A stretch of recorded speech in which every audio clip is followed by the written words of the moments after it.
South ఇండియాలోనే biggest sorry store మన Varahi silks మన విజయవాడ ఎంజీ రోడ్ లో ప్రారంభం. అమరావతిలో న్యాయ శాఖకి సంబంధించినటువంటి ఒక్కొక్క అంగాన్ని ఎస్టాబ్లిష్ చేసేటువంటి పనిలో ఏపీ సర్కార్ బిజీగా ఉంది. ప్రస్తుతం ఏపీ హైకోర్టుకు సంబంధించి శాశ్వత భవన నిర్మాణం, ఇప్పుడు ఉన్నటువంటి భవనం డిస్ట్రిక్ట్ కోర్టు బిల్డింగ్ గా మారేటువంటి అవకాశం ఉంది. హైకోర్టు కోసం శాశ్వత భవన నిర్మాణ పనులు జోరుగా సాగుతున్నాయి. ఈ క్రమంలోనే ఏపీ జ్యుడిషియల్ అకాడమీ కూడా లైన్ క్లియర్ అయింది. 165 కోట్ల రూపాయలని మంజూరు చేస్తూ రాష్ట్ర ప్రభుత్వం నిర్ణయం తీసుకుంది. దీనికి సంబంధించినటువంటి ఆదేశాలు వెయిట్ చేస్తున్నారు. ఆదేశాలు వచ్చేలోపు బిల్డింగ్ డిజైన్స్ ని రూపొందించేటువంటి పనిలో ఏపీసీఆర్డీఐ యంత్రాంగం నిమగ్నమై ఉంది. అసలు ఈ జ్యుడిషియల్ అకాడమీ ఏంటి, ఏం చేస్తుందో ఒకసారి చూద్దాం. ఇది ఆంధ్రప్రదేశ్లో రాజధానిని ఎంత ప్రతిష్టాత్మకంగా నిర్మిస్తున్నారో అదే తరహాలో ఇప్పుడు జ్యుడిషియల్ అకాడమీ అంటే న్యాయశాఖకి సంబంధించి ట్రైనింగ్ కానీ జూనియర్ జడ్జెస్ని సెలెక్ట్ చేసేటువంటి విధానం కానీ, అంటే ఈ అకాడమీలో హైకోర్టు స్ట్రక్చర్ నుంచి జిల్లా కోర్టుల వరకు పనితీరుకు సంబంధించినటువంటి శిక్షణ కార్యక్రమాలు జరుగుతాయి. ప్రస్తుతం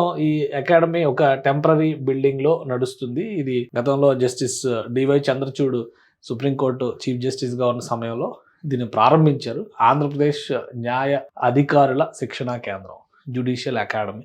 సో ఇది ఆపరేషనల్. అక్కడ ఒక 5 అంతస్తుల భవనంలో మొత్తం టోటల్ బిల్డింగ్ అంతా కూడా ఈ జ్యుడిషియల్ అకాడమీనే పనిచేస్తుంది. దీనికి కావాల్సినటువంటి శిక్షణ కార్యక్రమాలు నిర్వహించడం, అంటే ఏ రాష్ట్రానికి ఆ రాష్ట్రానికి సపరేట్. ఏపీ జ్యుడిషియల్ అకాడమీ ఇది, అలానే తెలంగాణ జ్యుడిషియల్ అకాడమీ కూడా సపరేట్గా ఉంటుంది. సో ఒక శాశ్వత భవన నిర్మాణానికి సంబంధించినటువంటి నిర్ణయం రాష్ట్ర ప్రభుత్వం తీసుకుంది. మొత్తం మీద ఇక్కడ తీసుకున్నటువంటి నిర్ణయం ప్రకారం ఏంటంటే 165 కోట్ల రూపాయలని మంజూరు చేసింది. ఆల్రెడీ దీనికి సంబంధించి సిఆర్డీఏ పరిధిలో ల్యాండ్ అలాట్మెంట్ కూడా జరిగింది. ఈ ల్యాండ్ అలాట్మెంట్ విషయంలో కూడా క్లారిటీ ఉంది. ఆల్రెడీ మనకి తెలుసు, హైకోర్టు బిల్డింగ్ కోర్ క్యాపిటల్ ఏరియాలో నిర్మాణం జరుగుతుంది. అలానే జ్యుడిషియల్ సిటీ ఉంది, అక్కడ జడ్జిల బంగ్లాలు ఇవన్నీ కూడా జరుగుతున్నాయి. అదే తరహాలో ఇక్కడ ఒక ల్యాండ్ అలాట్మెంట్ జరిగింది.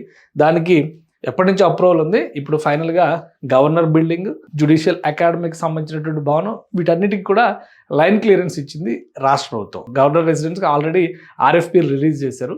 ఫండ్స్ ఆల్రెడీ ఇప్పుడు గవర్నమెంట్ అనౌన్స్ చేసింది కాబట్టి దానికి సంబంధించినటువంటి టెండర్స్ ఫ్లోట్ చేసే దిశగా ఇప్పుడు గవర్నర్ బిల్డింగ్ని లోక్ భవన్ అంటున్నారు. ఇంతకుముందు రాజ్ భవన్ అని ప్లాన్ చేశారు, ఇప్పుడు లోక్ భవన్గా అక్కడ కొలువు తీరేటువంటి అవకాశం. అదే తరహాలో జ్యుడిషియల్ అకాడమీకి కూడా గ్రీన్ సిగ్నల్ ఇచ్చినటువంటి నేపథ్యంలో దానికి సంబంధించినటువంటి డిజైన్లు హైకోర్టు సంప్రదింపులతో ఎంత సైజులో ఉండాలి, ఎంత ఎస్ఎఫ్టీ అవసరం అవుతుంది, ఇతర రిక్వైర్మెంట్స్ వీటన్నిటిని కూడా మదింపు చేసేటువంటి పనిలో ఉన్నారు. బహుశా జనవరిలో దీనికి సంబంధించి భూమి పూజ జరిగే అవకాశం ఉందనేటువంటి సమాచారం వస్తుంది. సో ఏపీ జ్యుడిషియల్ అకాడమీకి సంబంధించి ఒక శాశ్వత భవన నిర్మాణం 2 ఏళ్ల కాల పరిమితి పెట్టుకొని 2027 డిసెంబర్ నాటికి ఇది కంప్లీట్ అయ్యే విధంగా ప్రణాళికలు సిద్ధం చేయాలని అధికారులను ఆదేశించినట్టుగా తెలుస్తుంది.